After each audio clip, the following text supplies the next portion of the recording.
हाँ जी, तो कैसे हो आप लोग? मैं आपका नीलेश पिया बहुत-बहुत स्वागत करता हूँ इस यूट्यूब चैनल पे। दोस्तों, इस वीडियो में मैं आप सबके लिए लेकर आया हूँ, जी हाँ, मेरे दोस्त, ये वायरल आपका प्री बोर्ड का पेपर।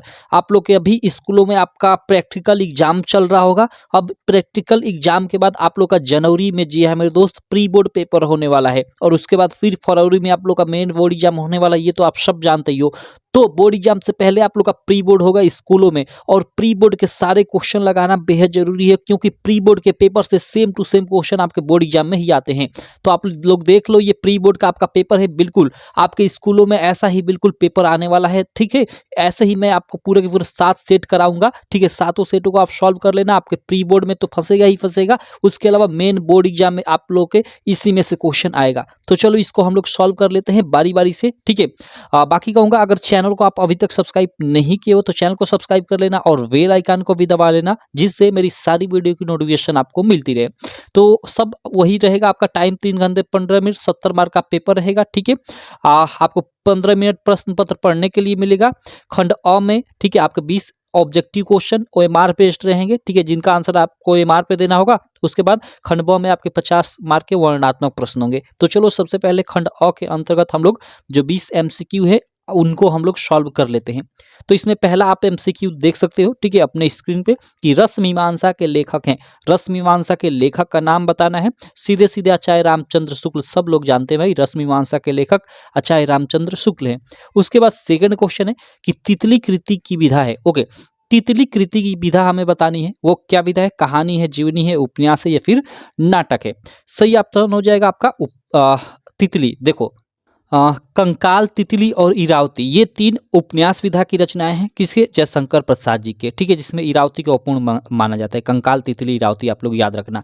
और इनके काफी नाटक फेमस है, पूछा जाता है। ठीक है, जयशंकर प्रसाद जी का स्कंद गुप्त, चंद्रगुप्त, ध्रुव स्वामिनी, तो ये भी आप लोग याद रखना। आगे चलते हैं इधर भाई, अगला थर्ड वाला क्वेश्चन कर लेते हैं। इसको थोड़ा मैं करता हूँ फोल्ड। और देखो, ये पेपर आपका बिल्कुल लेटेस्ट पैटर्न पे आधारित है। जी हाँ मेरे दोस्त, आपका लेटेस्ट जो पैटर्न है उस पर आधारित है। देखो यहाँ पे रचना के आधार पे वाक्य के कितने भेद होते हैं, ये आपका वाक्य का स्वरूप, जो नया टॉपिक जुड़ा है, यहाँ पे देख सकते हो, ये विकारी और अविकारी शब्द से प्रश्न है। और यहाँ अंत में आप देख सकते हो, यहाँ पे एक आपका ये नया टॉपिक जुड़ा है। अंत में देख सकते हो, यहाँ 10वां प्रश्न आपका पत्र लेखन वाला। तो ये बिल्कुल आपका एकदम नए पैटर्न पे आधारित पेपर है, ऐसा नहीं कि मैं ओल्ड पैटर्न पे आपको बता रहा हूँ। ठीक है, चलो तो हम लोग आगे के क्वेश्चन को करते हैं। अगला देखते हैं, अगला क्वेश्चन यहाँ पे देख सकते हो, अगला रचना है। आप लोग अगला क्वेश्चन देख सकते हो, यह क्या है? थर्ड नंबर, कि डॉक्टर राजेंद्र प्रसाद लेखक है। ओके, डॉक्टर राजेंद्र प्रसाद लेखक है। गांधी की देन के, हिंदी साहित्य का इतिहास के, या इंद्रजाल के, या हिंदी साहित्य विमर्श के? सही ऑप्शन इसका ए वाला हो जाएगा। क्वेश्चन नंबर थर्ड का ए वाला ऑप्शन बिल्कुल आपका राइट हो जाएगा, कि गांधी की देन के लेखक है डॉक्टर राजेंद्र प्रसाद। तो उसके बाद चौथा नंबर क्वेश्चन की साहित्य और कला रचना है। ओके, साहित्य और कला किसकी रचना है ये हमें बताना है। पद्मनाभ पुरालाल बख्शी, सुमित्रानंदन पंत, या भगवत शरण उपाध्याय, या जयप्रकाश भारती? ये हम लोग का क्वेश्चन नंबर 4 है। इसका सही ऑप्शन ये वाला हो जाएगा, सी वाला, भगवत शरण उपाध्याय। चलो अगला प्रश्न है कि शुक्लोत्तर युग के लेखक है। हमें शुक्लोत्तर युग के लेखक का नाम बताना है। राधाचरण गोस्वामी, चतुसेन शास्त्री, दौलत राम, या धर्मवीर भारती? सही ऑप्शन ये डी वाला है, धर्मवीर भारती। पांचवा क्वेश्चन है कि रीतिकालीन कवि है। रीतिकालीन कवि का हमें नाम बताना है। केदारनाथ भट्ट, जयसी पद्माकर, या फिर कृष्ण दास? ठीक है, सही ऑप्शन है आपका पद्माकर। पद्माकर एक फेमस रीतिकालीन कवि हैं। अगला 7वां नंबर प्रश्न कि छत्रसाल दशक के रचयिता हैं। हमें छत्रसाल दशक के रचयिता का नाम बताना है। मतीराम, भूषण, घनानंद, हरिऔध। भूषण कई बार बता चुका हूं आपको। ठीक है, चलो प्रश्नोत्तर संख्या 7 हो गई। प्रश्नोत्तर संख्या 8 अपने आप स्क्रीन पे देख सकते हो, कि तारसप्तक के संपादक है भाई सच्चिदानंद हीरानंद वात्स्यायन अज्ञेय। 60 में इनका नाम अज्ञेय भी लिखा जाता है। ठीक है, आप लोग याद रखना। चलो 8वें के बाद प्रश्न संख्या 9 है कि सुमित्रानंदन पंत की रचना है। सुमित्रानंदन पंत की हमें रचना के बारे में बताना है। ज्ञानदीप, युगवाणी, प्रेम वाटिका, या फिर छड़दा? ठीक है, ये हम लोग की प्रश्नोत्तर संख्या 9 है, इसमें से हमें छांटना है। तो देखो, आप युगवाणी का नाम सुने होंगे, सुमित्रानंदन पंत की काफी फेमस रचना है युगवाणी। ठीक है, चलो अगला 9 के बाद हम लोग 10 नंबर देख लेते हैं। स्मृति की रेखाएं साहित्य की विधा है। ओके, स्मृति की रेखाएं हमें साहित्य की विधा का इसका नाम बताना है। ठीक है, प्रश्न संख्या 10 में देखो यहाँ पे जीवनी, भेंटवार्ता, संस्मरण, या नाटक? तो सही ऑप्शन आपका जीवनी हो जाएगा। स्मृति की रेखाएं जीवनी विधा की रचना है।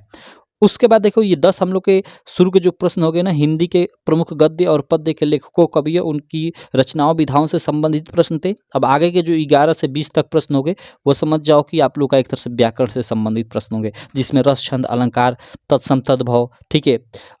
और जो नया टॉपिक आपका जुड़ा है वाक्य स्वरूप वाला, वाच्य परिवर्तन वाला, ठीक है, विकारी और अविकारी शब्द वाला, उनसे होगा। तो चलो आगे के प्रश्नों को भी कर लेते हैं, ठीक है। देखो करुण रस का स्थायी भाव हमें बताना है कि करुण रस का स्थायी भाव क्या है। तो यहाँ पे देखो आपका ऑप्शन दिया है कि भय है, निर्वेद है, विस्मय है, शोक है। तो देखो भाई करुण रस का सीधे सीधे भाई जहाँ करुणा हो, जहाँ शोक हो, ठीक है, तो अस्थायी भाव शोक हो जाएगा। और हास्य रस का हास होता है। अगला प्रश्न है प्रश्न संख्या 12 कि पीपर पात सरिस मन डोला में अलंकार है। हमें पीपर पात सरिस मन डोला में अलंकार बताना है। कितनी बार मैं आपको इस प्रश्न को बता चुका हूँ, उत्प्रेक्षा, रूपक, उपमा या फिर यमक। सही ऑप्शन आपका कौन सा हो जाएगा इसमें भाई? पीपर पात सरिस मन डोला, ठीक है। ये हम लोग का प्रश्न संख्या 12 है, इसमें आपका उपमा अलंकार हो जाएगा ये वाला, ठीक। चलो प्रश्न संख्या आपका 12 भी क्लियर। प्रश्न संख्या 13 देख सकते हो, ये क्या है कि शून्य केवट के बैन प्रेम लपेटे अटपटे बिसरे करुणा एन चितई जानकी लखन तनु उपयुक्त पंक्तियों में छंद है। इसमें हमें छंद बताना है। तो देखो आपका सिलेबस के अनुसार आपके एग्जाम में कि तो रोला आएगा कि तो सोठा आएगा, बाकी ये सवैया और कुंडलिया नहीं है, तो ये तो आपका हो ही नहीं सकता। अब इन दोनों में से कोई ना कोई एक होगा, ठीक है। तो इसमें सब कौन होगा, इसमें हमें छांटना है। तो देखो यहाँ एक आपको ये नहीं मालूम चल रहा है, एक तो आप मात्रा गिनकर पता कर सकते हो, ठीक है, लेकिन मात्रा भी गिनकर एग्जैक्ट पता नहीं कर सकते। इसमें सबसे मतलब अच्छी चीज क्या है, आप इसमें मैंने आपको बताया था कि कितनी यति होती है, ठीक है। रोला में देखो जैसे आपका यहाँ पे देखो ध्यान देना, देखो यहाँ पे एक यति है, यहाँ पे एक यति है, ये पहली लाइन में एक यति और यहाँ पे एक यति। तो यहाँ से यहाँ तक जो ये हो गया ना, इसको हम लोग पहला चरण बोलेंगे, और यहाँ से यहाँ तक ये आपका दूसरा चरण, और ये यहाँ से यहाँ तक तीसरा चरण, और इसके बाद यति के बाद यहाँ से ये चौथा चरण। तो इसमें कितने चरण है भाई? 4 चरण है। कितने चरण है? 4 चरण है। और 4 चरण किस में होते हैं भाई? 4 चरण आपके सोठा में होते हैं, इसलिए आपका सोठा सही ऑप्शन हो जाएगा। ऐसे ही एक तरह से ये ट्रिक समझ जाओ, ठीक है। आप ये भी याद रखना, डायरेक्ट क्वेश्चन पूछता है कि इनमें से किस में 4 चरण होते हैं, या सोठा में कितने चरण होते हैं। तो सोठा में आपके 4 चरण होते हैं और रोला में आपके कुल 8 चरण होते हैं। चलो आगे चलते हैं अगले क्वेश्चन पे। 13 के बाद हम लोग का 14 नंबर प्रश्न है कि अनुचर शब्द में प्रयुक्त उपसर्ग है। ओके, अनुचर शब्द में हमें प्रयुक्त उपसर्ग बताना है, ठीक है। अन, अनु या फिर अ या फिर आ, ठीक है। ये हम लोग की प्रश्न संख्या 14 हो गई। तो सिंपल भाई अनुचर, चर से पहले हम लोग का अनु जुड़कर उसका अर्थ परिवर्तित कर दिया है, तो अनुचर हो जाएगा। अगला प्रश्न है 15 नंबर, ठीक है, कि रागी शब्द का तद्भव रूप है। ओके, हमें रागी शब्द का तद्भव रूप बताना है। वो सीधे सीधे आप लोग याद रखना भाई, रानी हो जाएगा। चलो अगला प्रश्न संख्या 16 क्या है कि वेद पुराण में समास है। हमें वेद पुराण में समास बताना है भाई। तो देखो वेद पुराण यानी वेद और पुराण, ठीक है, तो इसमें आपका क्या हो जाएगा? द्वंद्व समास, सी वाला हो जाएगा ऑप्शन। और ये द्विगु समास क्या होता है, जो काफी कंफ्यूजन होता है, तो ये आपका संख्या वाचक होता है, संख्या बोधक होता है। जैसे आपका त्रिभुज, आपका द्विगु समास, त्रिभुज में अगर आपका समास पूछे तो इसमें आपका द्विगु समास हो जाएगा, ठीक है। लेकिन जैसे वेद पुराण पूछ दे, माता पिता पूछ दे, जिसका आप समास विग्रह करो, तो समास विग्रह करते समय बीच में या अथवा और आए, ठीक है। तो इसका वेद पुराण यानी आप इसका समास विग्रह करोगे तो वेद और पुराण इसका समास विग्रह हुआ, तो बीच में और आ रहा है ना, तो इसमें आपका द्वंद्व समास हो जाएगा। माता पिता यानी माता और पिता, तो उसमें भी आपका द्वंद्व समास हो जाएगा। चलो अगला प्रश्न हम लोग देखते हैं, और जो संख्या बोधक होगा वो उसमें द्विगु समास होगा। 17 नंबर देख सकते हो, ये क्या है कि युष्मत सर्वनाम शब्द की विभक्ति एवं वचन है। अब देखो यहाँ युष्मत, ये सर्वनाम शब्द आपके एग्जाम में अब शब्द रूप नहीं पूछेगा। शब्द रूप यानी जैसे फल था, मधु था, पहले था ना, नदी था, इनसे पूछा जाता था शब्द रूप, ये नहीं पूछेगा, ठीक है। और न ही धातु रूप से संबंधित प्रश्न पूछेगा, न ही धातु रूप से जैसे पट धातु, लिख धातु से पहले प्रश्न पूछा करता था, वो भी नहीं पूछेगा। और न ही संधि, हिंदी में अब संधि से भी रिलेटेड प्रश्न नहीं पूछेगा। और इन तीनों के जगह पे 3 नए टॉपिक जुड़े हैं, एक आपका वाक्य का स्वरूप, एक आपका एक वाक्य का स्वरूप हो गया, एक विकारी और एक अविकारी शब्द, और एक वाच्य परिवर्तन, ठीक है। और आपका साथ में आपका जैसे यहाँ पे आपका एक देखो, एक ये उपसर्ग पूछा था आपके एग्जाम में ना। अब उपसर्ग से संबंधित प्रश्न तो पूछेगा, लेकिन प्रत्यय से संबंधित प्रश्न नहीं पूछेगा, प्रत्यय को खत्म कर दिया गया है, ठीक है। तो चलो, तो यहाँ पे देखो आपका एक प्रश्न रहेगा आपका सर्वनाम शब्द रूप का, शब्द रूप नहीं, फल मधु नदी का नहीं, केवल सर्वनाम शब्द। और सर्वनाम में आपका दो, एक तद का, तद मीन्स वह का, ठीक है, इसका तीनों फॉर्म स्त्रीलिंग, पुल्लिंग और नपुंसक, और एक का आपका युष्मद का, युष्मद मीन्स तुम, ठीक है, इसका तो एक ही फॉर्म होगा। तो देखो युष्मद का ये ही रूप है युष्मात। युष्मात सर्वनाम शब्द की विभक्ति एवं वचन है। तो देखो युष्मात ना, युष्मद ही शब्द का ये पंचमी विभक्ति बहुवचन का एक तरह से ये रूप है, ठीक। तो ये आपका सही हो जाएगा। बाकी आप युष्मद का पूरा पूरा याद कर लीजिएगा, सातों विभक्ति आपके एग्जाम में पूछेगा। और तद यानी वह का भी याद कर लेना, ठीक है, यहाँ पे एक प्रश्न इससे पूछा जाएगा। चलो अगला देख लेते हैं। 17 के बाद 18 नंबर प्रश्न, यह क्या है कि रचना के आधार पर वाक्य के कितने भेद होते हैं। देखो आपका जो वाक्य का स्वरूप ये टॉपिक है ना, कल ही मैं जिसको पढ़ाया था, ठीक है, पूरा पूरा डिटेल में, तो आप जाकर वो वीडियो नहीं देखे हो तो देख लेना, देखना चाहते हो तो, ठीक है, उसमें आपको पूरा डिटेल मालूम चल जाएगा वाक्य के स्वरूप के बारे में, ठीक। उसमें मैंने लगभग 22 थे ऑब्जेक्टिव भी कराया था, पूरा कॉन्सेप्ट पढ़ाने के साथ साथ पूरा ऑब्जेक्टिव भी कराया था। तो देखो रचना के आधार पर वाक्य के कितने भेद होते हैं, 8, 2, 3 या फिर 7। तो देखो रचना के आधार पर वाक्य के 3 भेद होते हैं, ठीक है। और अर्थ के आधार पे कहें, ठीक है, देखो वाक्यों को दो प्रकारों से बांटा जाता है, अर्थ के आधार पे और रचना के आधार पे। तो अर्थ के आधार पे 8 और रचना के आधार पे 3। क्लियर। चलो अगला देखते हैं। देखो किसी के पेपर सेट में रचना के आधार पे वाक्य के कितने भेद होते हैं ये पूछेगा। किसी के मतलब पेपर सेट में एक रचना के आधार पे आपका पूछ दिया और एक अर्थ के आधार पे पूछ देगा, ठीक। तो इस चीज को आप याद रखना, अर्थ के आधार पे 8 और रचना के आधार पे 3। चलो अगला प्रश्न देखते हैं 18 के बाद 19 नंबर। वे पद जिनमें पुरुष लिंग वचन आदि के कारण कोई परिवर्तन नहीं होता कहलाते हैं। ओके, वे पद कह लो या शब्द कह लो, ठीक है, जिनमें पुरुष लिंग वचन आदि के कारण कोई परिवर्तन नहीं होता, वो क्या कहलाते हैं। और इसके लिए देखो इधर ऑप्शन दिया हुआ है, 1 मिनट, ठीक है, उसको हम लोग अव्यय या अविकारी शब्द ही बोलते हैं। देखो इधर ऑप्शन में भी दिया हुआ है, आप लोग देख सकते हो इधर, अविकारी पद, विकारी पद, अविकारी पद दोनों, ए और बी यानी ये दोनों सही है या इनमें से कोई नहीं। तो सही ऑप्शन हो जाएगा आपका क्या है कि परिवर्तन नहीं होता है ना, हाँ। तो नहीं होता है तो वो अविकारी शब्द में परिवर्तन या अविकारी पद में परिवर्तन नहीं होता है और विकारी में हो जाता है। चलो अगला हम लोग 20 नंबर और अंतिम प्रश्न देख लेते हैं। ये वाच्य परिवर्तन जो वाला टॉपिक है ना, वाच्य वाला, उससे है। तो इनमें से वाच्य का भेद नहीं है। ओके, इनमें से वाच्य का भेद नहीं है। कर्मवाच्य, भाववाच्य, विधानवाच्य या इनमें से कोई नहीं। तो देखो वाच्य के तो 3 भेद हैं, आप लोग याद रखना। किसी किसी के पेपर सेट में ये भी प्रश्न पूछेगा कि वाच्य के कितने भेद होते हैं, तो 3 भेद होते हैं। क्लियर, 3 भेद आप लोग याद रखना। अब इसमें से कर्मवाच्य, भाववाच्य, विधानवाच्य, इनमें से कोई नहीं, हमें छांटना है कि इनमें से वाच्य का भेद नहीं है।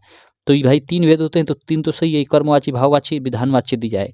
और चौथा ऑप्शन दिया है कि इनमें से कोई नहीं। तो इनमें से कोई नहीं, बहुत सारे सही लगाएंगे। केवल जिनको मालूम होगा कि वाच्य के कितने भेद होते हैं 3, उनके नाम नहीं मालूम होंगे। तो देखो कौन कौन है, एक तो कर्मवाच्य, एक भाववाच्य है, एक कर्तृवाच्य है, ठीक है। विधानवाच्य ये नहीं है, ये ऐसा ही लिखा गया है यहाँ पे, इसका मतलब कि ये ऑप्शन सही हो जाएगा।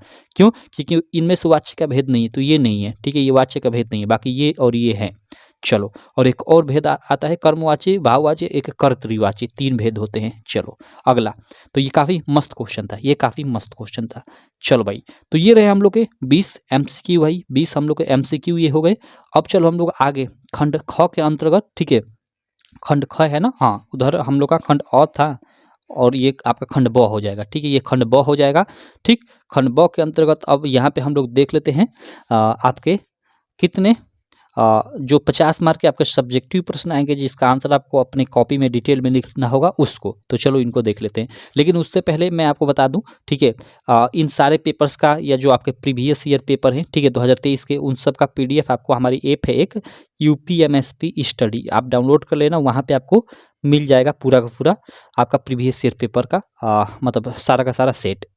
उसके अलावा वो फ्री में मिल जाएगा। उसके अलावा आप चाहते हो कि आपका प्रीवियस ईयर 2023 के सारे सेटों का, जैसे हिंदी के 7 सेट का, मैथ के 7 सेट का, साइंस के 7 सेट का, आप जानते हो कि हर साल 7 सेट के पेपर होते हैं, तो हर एक सेट का सॉल्यूशन आपको मिले एकदम अच्छे से, वीडियो भी मिले और PDF भी मिले। देखो एग्जाम टाइम में आपको PDF की जरूरत पड़ेगी और PDF आपको कोई नहीं देगा भाई, मैं जानता हूँ, ठीक है, PDF कोई नहीं देगा, ठीक है। तो मैं PDF में अच्छे से सॉल्यूशन वहाँ पे दिया हूँ और शायद मैं वहाँ पे टेस्ट भी दिया हूँ। लगभग आपको एग्जाम के अंत तक आपको लगभग 40 से 50 टेस्ट भी मिल जाएंगे MCQ के 20-20। तो समझ जाओ आपके कितनी तैयारी मतलब जो है तगड़ी हो जाएगी। तो आप हमारी ऐप है यूपीएमएसपी स्टडी, यहाँ पे अभी तो हम लोग का लक्ष्य बैच में ये सब चीज़ें आपको मिलेंगी, जिसमें आपको सारी चीज़ें ये 299 में मिल रही थी, लेकिन अभी ऑफर है मात्र 299 नहीं, 250 रुपये में आप ज्वाइन कर सकते हो। तो आप यूपीएमएसपी स्टडी ऐप डाउनलोड करना और वहीं पे लक्ष्य बैच का ऑप्शन दिखेगा, क्लास 10th में आप जाना और वहाँ पे आप पेमेंट कर देना। ऑनलाइन पेमेंट कर सकते हो या यहाँ पे वहाँ पे पेमेंट करने में कोई प्रॉब्लम हो तो वहीं पे क्यूआर कोड भी दिया गया है, आप क्यूआर कोड पे पेमेंट कर कर और किसी दुकान से या कहीं से भी आप क्यूआर कोड पे पेमेंट करवा कर वहीं पे नंबर दिया गया है, उस नंबर पे आप भिजवा देना, ठीक है। और उसके बाद नंबर पे आप मतलब स्क्रीनशॉट पेमेंट का भिजवा दोगे तो आपको बैच में ऐड कर दिया जाएगा और आप जाओ बैच में पूरा का पूरा प्रीवियस ईयर पेपर पढ़ो। उसके अलावा बोर्ड ने मॉडल पेपर जो जारी किया है उसका भी सॉल्यूशन वहाँ पे मिल जाएगा आपको, पीडीएफ के साथ वीडियो सब कुछ, ठीक है। और उसका वहाँ पे टेस्ट भी मिल जाएगा, साइड में आपको टेस्ट भी मिल जाएगा, आप टेस्ट भी दे सकते हो, उसमें अपना रैंक देख सकते हो कि आपका रैंक कितना आया है, ठीक है, कितने बच्चों में से कितना आपका रैंक आया है, ठीक है। चलो अगला हम चलो बहुत हुआ ये बारे में लक्ष्य बैच के। अब हम लोग आगे के प्रश्नों को करते हैं, जो वर्णनात्मक प्रश्न है वो देखो। इसमें जो पहला प्रश्न रहेगा ना वो आपका हिंदी गद्यांश, जो हिंदी में गद्य वाले पाठ है उन्हीं में से कोई गद्यांश रहेगा, किसी भी पाठ से किसी भी चैप्टर से हो सकता है। दो गद्यांश रहेगा, एक यहाँ ऊपर दिया रहेगा और ये एक आपका नीचे दिया रहेगा, ठीक है। और दोनों से रिलेटेड देखो तीन तीन ठे प्रश्न पूछा रहेगा।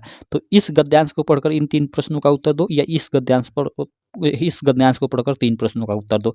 आपको मतलब दोनों में से कोई एक करना होगा, लेकिन चलो हम लोग दोनों देख लेते हैं। देखो ये मित्रता के लिए आवश्यक नहीं कि 2 मित्र एक ही प्रकार का कार्य करते हो।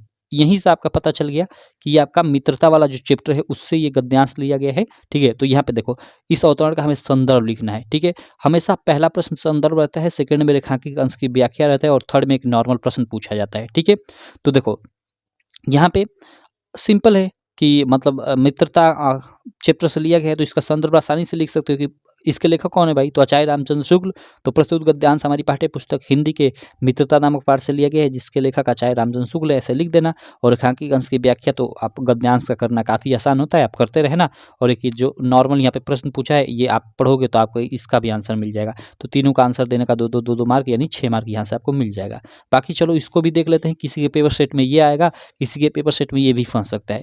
तो चलो दोनों को हम लोग देख लेते हैं, बाकी आपको एग्जाम एक ही करना है। अब देखो यहाँ पे भी ये पहला ही शब्द अजंता संसार की चित्रकलाओं में अपना अद्वितीय स्थान रखता है। यहाँ पहला ही शब्द है अजंता, इससे ही मालूम चल गया आपके गद्यांश में एक चैप्टर है अजंता नाम से ही, जिसको लिखा है भगवत शरण उपाध्याय ने, ठीक है, उसी का ये गद्यांश लिया गया है। तो आसानी से आप इसका संदर्भ लिख सकते हो आप और व्याख्या करते रहना और एक नॉर्मल प्रश्न वो करते रहना। बाकी मैं बता दिया कि आपके किस चैप्टर से है, ठीक है। चलो आगे हम लोग चलते हैं। अगला यहाँ पे देखो जो सेकेंड नंबर प्रश्न यहाँ ये आपका जैसे गद्यांश था तो यहाँ पे पद्यांश रहेगा, एक यहाँ पे पद्यांश रहेगा और यहाँ पे एक नीचे ये पद्यांश रहेगा, ठीक है। अब इन दोनों पद्यांशों का पढ़कर आपको उत्तर देना है, ठीक है। मतलब इस पद्यांश को पढ़कर इन 3 प्रश्नों का उत्तर दो या फिर इस पद्यांश को पढ़कर आप इन 3 प्रश्नों का उत्तर दो, आपका मन, ठीक है। तो चलो हम लोग देख लेते हैं दोनों को। देखो ये पहला क्या है कि निर्गुण कौन देश का उवासी मधुकर कहीं समझाओ सौदे बुझती साँच न हासी, ठीक है। कौहे जनक कौहे जननी कौ नारी कौ दासी, ये उस समय का वर्णन है, मतलब जब उद्धव जी गोपियों को समझाने आते हैं और निर्गुण ब्रह्म की उपासना करने को कहते हैं। तो गोपियाँ कहती हैं कि हे उद्धव, मधुकर उनको पुकार कर कहते हैं कि हे उद्धव बताओ कि मतलब जो तुम्हारा निर्गुण ब्रह्म है उसका जनक कौन है, उसकी जननी यानी माता कौन है, जनक मीन्स वही पिता कौन है, उसकी माता कौन है, उसकी नारी कौन है, उसकी दासी कौन है, उसका वर्ण कैसा है यानी रंग कैसा है, उसका भेष कैसा है और उसका किस रस में अभिलाषा है, मतलब ये सब कहती हैं, ठीक है। तो उसी समय का ये वर्णन है, सिंपल। तो अब इस पद्यांश का हमें क्या लिखना है, संदर्भ लिखना है। तो ये किस इसको लिखा है सूरदास जी ने, आपका जो I think first he chapter है पद, ठीक है। तो पद से आपका लिया गया है, तो इसका इस पद्यांश का संदर्भ लिख दोगे आसानी से।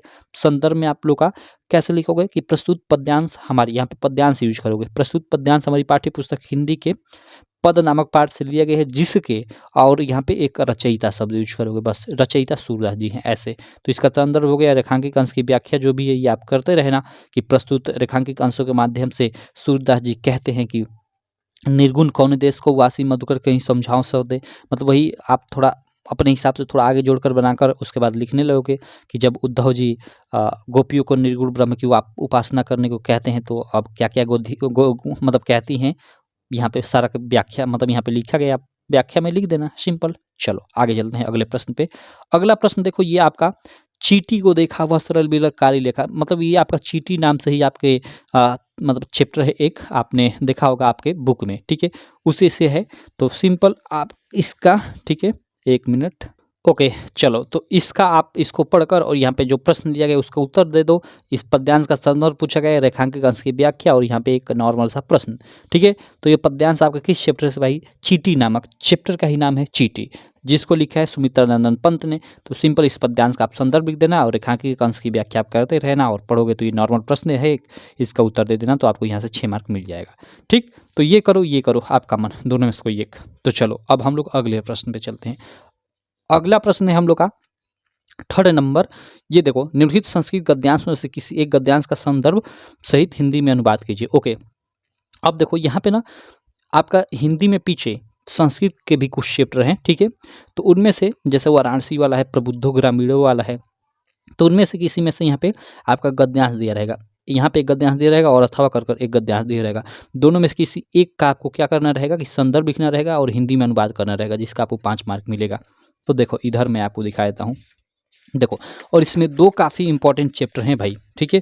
2 काफ़ी इंपॉर्टेंट इसमें चैप्टर हैं। कौन कौन वो चैप्टर हैं भाई? तो एक आपका जो चैप्टर है वो आपका वाराणसी वाला है, जिसमें से हमेशा आता रहता है, देखो यहाँ पे भी ये आया हुआ है, ठीक है। वाराणसी सुविख्यात प्राचीना नगरी, ठीक है। तो आप इसका सिंपल आप इसका संदर्भ लिख दो भाई, आप जानेंगे कि वाराणसी चैप्टर से है तो संदर्भ लिख दो। इसमें लेखक या कवि का नाम नहीं लिखना होता है, सिंपल कि प्रस्तुत संस्कृत गद्यांश हमारी पाठ्य पुस्तक हिंदी के वाराणसी नामक पाठ से लिया गया है, बस इतना लिख दो, काम खत्म। और इसका जो भी है हिंदी अनुवाद आप हेडिंग डाल दो कि हिंदी अनुवाद, ठीक है, और हिंदी अनुवाद इसका जो भी है आप लिख दो, आपको 5 मार्क मिल जाएगा। या फिर अथवा कर ये भी यहाँ पे देख सकते हो, यहाँ पे एक है, तो आप इसको करो या इसको करो, मतलब आपका मन, दोनों में से कोई एक ही आपको करना होता है, ठीक है। दोनों में से कोई एक करो, वो आपके ऊपर डिपेंड करता है, ठीक है। लेकिन यहाँ चलो मैं आपको इसको भी बता देता हूँ। ये आपका ना, ये आपका आम राष्ट्रद्रोह एवं राजा, ये एकम इदम भारत राष्ट्रम बहुनी छात्र राज्यानि। अब देखो ये ना आपका जो चंद्रशेखर वाला चैप्टर है, आई थिंक उससे ये लिया गया है, ठीक है। जो चंद्रशेखर वाला आपका चैप्टर है, वीर वीरेण पूज्यते, शायद नहीं, देशभक्त चंद्रशेखर, वीर वीरेण पूज्यते नहीं, देशभक्त चंद्रशेखर आपका जो चैप्टर है उससे लिया गया है। तो आप दोनों में से देख लो। बाकी ये आपको भारी लग रहा है भाई, तो ये वाराणसी वाला तो काफ़ी आसान होता है, तो इसको आप कर लेना, आपका मन, ठीक है। यही तो एग्जाम में होता है कि एक नहीं आ रहा है तो आप एक कर लो, अथवा वाला का तो यही मतलब मजा होता है इसमें। चलो तो ये हो गया। उसके बाद यहाँ पे देखो जो चौथा प्रश्न रहेगा, वो देखो इन्हीं चैप्टर जो है इन्हीं के बीच बीच एक श्लोक दिया हुआ है, तो श्लोकों को पद्यांश बोला गया है, ठीक। तो यहाँ पे देखो निम्न संस्कृत पद्यांश में से किसी एक का संदर्भ सहित हिंदी में अनुवाद कीजिए। तो उन्हीं श्लोकों में से कोई यहाँ पे 2 श्लोक दे देगा और उनमें से किसी एक का आपको संदर्भ सहित हिंदी में अनुवाद करना होगा। जैसे आप दो दुर्गा में च साक्षरो न च पंडित। अब देखो ये आपका ना जो प्रबुद्धो ग्रामीणों वाला चैप्टर है उसी में ये दिया गया है श्लोक छोटा सा, तो ये उसी का है। तो सिंपल इसका आप संदर्भ लिख दो और हिंदी अनुवाद कर दो, आपको 5 मार्क मिल जाएगा। ये तो काफ़ी मतलब आसान है एक तरह से। और ये अथवा वाला कर धान्यानुत्तम किंचित धनानाम स्यात् किमुत्तम, ये जो ये ना ये आपका ना जो ये मतलब चौथे का जो ये अथवा वाला है भाई, ये आपका ये शायद चंद्रशेखर वाला, देशभक्त चंद्रशेखर वाले से लिया गया है, ठीक है। कि अनु में उत्तम क्या है, धनानाम किंचित धनानाम स्यात् किम। चलो तो ये आपका ना मतलब ये आपका देशभक्त चंद्रशेखर से है भाई, ठीक है। चलो और ये भी आपका देशभक्त चंद्रशेखर से था, दोनों उसी में से है, ठीक है। तो चलो देख लेना। बाकी ये आपका कठिन इसका हिंदी अनुवाद भी है, तो इसको छोड़ दो, इसको आप कर लो, आपका मन। चलो आगे चलते हैं। अगला देखो 5वां जो आपका प्रश्न रहेगा वो आपका खंड काव्य से संबंधित रहेगा। खंड काव्य में आप देख लेना आपके जिले से खंड काव्य कौन सा आता है और उस खंड काव्य की, इसमें सारे खंड काव्य दे रहेंगे सारे जिलों का, तो आप उस खंड काव्य को खोज कर और उसमें से किसी एक प्रश्न का, जैसे आपके जिले में कर्ण खंड काव्य आता है तो ये कर्ण खंड काव्य ही यहाँ है और इसमें 2 प्रश्न है, तो दोनों में से किसी एक का आपको जो भी उत्तर आ रहा है आप दे दो, आपका यहाँ से 3 मार्क मिल जाएगा। और उसके बाद प्रश्नोत्तर संख्या 6 का क में आपका लेखकों का जीवन परिचय रहेगा और ख में आपका कवियों का जीवन परिचय रहेगा, जिसका 5 + 5 यानी 10 मार्क का आपको लेखकों और कवियों के जीवन परिचय से संबंधित मार्क मिलेगा। और लेखकों में मैंने आपको पहले ही बता दिया कि जयशंकर प्रसाद के याद कर लो, आचार्य रामचंद्र शुक्ल का याद कर लो, एक रामधारी सिंह दिनकर का, 3 का कम से कम याद कर लो। और कवियों में आप तुलसीदास का, महादेवी वर्मा का, सूरदास का और किसी एक और का याद कर लो, 100% आपके एग्जाम में फंस जाएगा, ठीक है। तो आपका जीवन परिचय लिखने का कितना आपको मिलेगा 3 मार्क और एक प्रमुख रचना का लिखने का मार्क 2, ठीक है। यानी इस प्रकार यहाँ से 5 यहाँ से 5, 10 मार्क आपको मिल जाएगा। चलो तो ये आप याद करते रहना। बाकी मैं अगले प्रश्न पे चलता हूँ। 7वां आपका एक श्लोक रहेगा, और ऐसा श्लोक जो इस प्रश्न पत्र में ना आया हो, जैसे यहाँ पे 2 श्लोक आए थे तो इनको नहीं लिखना है, एक अलग सा यहाँ पे श्लोक लिखना है जिसका आपको 2 मार्क मिल जाएगा। तो आप एक श्लोक अच्छा सा याद कर लेना कोई भी, ठीक। उसके बाद देखो अगला प्रश्न रहेगा 8वां। यहाँ पे देखो 8वां प्रश्न आपका जो भी पीछे संस्कृत संबंधित चैप्टर है ना हिंदी में, उसमें से आपके यहाँ पे प्रश्न रहेंगे और इनका आपको उत्तर देना होगा, ठीक है। और 1+1 यानी 2 मार्क आपको मिलेगा, 2 प्रश्नों का उत्तर देना होगा, ठीक है। 4 प्रश्न रहेंगे, उनमें से किन्हीं 2 का उत्तर देना होगा, ठीक है, जिनका आपको कितना 2 मार्क मिल जाएगा। देखो पिछले साल ये प्रश्न था ना, इसका आपको 4 मार्क दिया गया था, ठीक है। मतलब 2 प्रश्नों का करने का मतलब 4 मार्क, यानी एक प्रश्न का 2 मार्क, लेकिन इसमें से इस बार 2 मार्क निकाल लिया गया है। और इधर ये जो आपका निबंध वाला टॉपिक है, इसमें से 2 मार्क निकाल कर 4 मार्क का एक नया यहाँ पे प्रश्न इस साल ऐड किया गया है, पत्र लेखन वाला, ठीक है। बाकी देखो यहाँ पे श्वेत केतु कस्य पुत्र आसीत, तो श्वेत केतु आरण्य पुत्र आसीत लिख दो। और ये तो मान लो ये क्वेश्चन कठिन है तो इसको छोड़ दो। आतुरस्य मित्रम कह भवति, तो आतुरस्य मित्रम विस्कम भवति आप लिख दो। उसके बाद इधर एक प्रश्न है भाई, 2 का हो ही गया, आपको 2 लिख दो, बस काम खत्म। उसके बाद चंद्रशेखर स्वपितु नाम किम अकथयत, तो चंद्रशेखर स्वपितु नाम स्वतंत्र कथयत। सिंपल, मैंने 3 प्रश्नों का उत्तर बता दिया उसमें, लेकिन आपको 2 ही का लिखना होगा एग्जाम में। चलो आगे देखते हैं 9वां प्रश्न। ये तो आपका निबंध से संबंधित रहेगा, तो आप निबंध किसी भी एक टॉपिक पे चूज कर लेना और वहाँ पे उसका रूपरेखा तैयार कर और निबंध अपने हिसाब से बनाकर लिख देना, जिसका आपको 7 मार्क मिलेगा। पिछले साल यहाँ पे 9 मार्क मिला करता था, तो यहाँ से 2 मार्क घटा दिया गया और इसमें से 2 मार्क घटा दिया गया, तो 4 मार्क घटा दिया गया और 4 मार्क यहाँ पे नया प्रश्न ऐड किया गया है इस बार के सिलेबस में आपका, ठीक है, पत्र लेखन, ठीक। तो यहाँ पे देखो पत्र लेखन में 2 पत्र लेखन रहेगा, एक ऊपर रहेगा और एक ये नीचे रहेगा, दोनों में से किसी एक पे आपको पत्र लिखना होगा। तो पत्र लिखना तो मैं कई बार बता चुका हूँ आपको, और पत्र लिखना तो आप जानते भी होंगे, लिख लेना। बिजली समस्या के निवारण हेतु तो अपने जिले के बिजली विभाग को एक शिकायती पत्र लिखो, या फिर देखो ये अथवा कर ये है कि बोर्ड परीक्षा अगले महीने से है, परंतु अंग्रेजी और गणित का पाठ्यक्रम पूरा नहीं हो पाया है।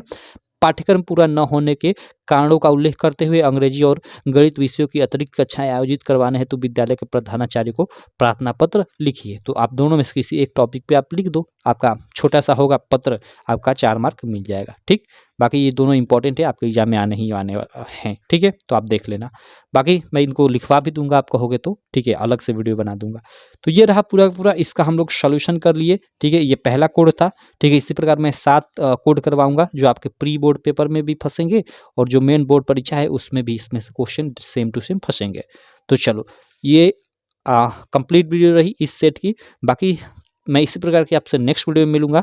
और अगर आप अभी तक हमारी ऐप डाउनलोड नहीं किए हो UPMSP स्टडी, तो इससे आप प्ले स्टोर से डाउनलोड कर लेना, या इसका लिंक इस वीडियो के मैं डिस्क्रिप्शन में भी डाल दूंगा। और यहाँ पे हम लोगों ने जो लक्ष्य बैच लॉन्च किया है उसको आप ज्वाइन कर सकते हो, ठीक है, जिसमें आपको हर एक सब्जेक्ट के, जैसे हिंदी के 7 सेट के 2023 के, मैथ के 7 सेट के, साइंस के 7 सेट के 7 सेट के पेपर का सॉल्यूशन मिलेगा, PDF मिलेगा। PDF मीन्स केवल पेपर का PDF नहीं, उसमें उसका सॉल्यूशन भी रहेगा, ठीक है, और वीडियो सॉल्यूशन भी रहेगा, ठीक। उसके अलावा आपका मतलब हर एक कोड का टेस्ट भी रहेगा, ठीक है।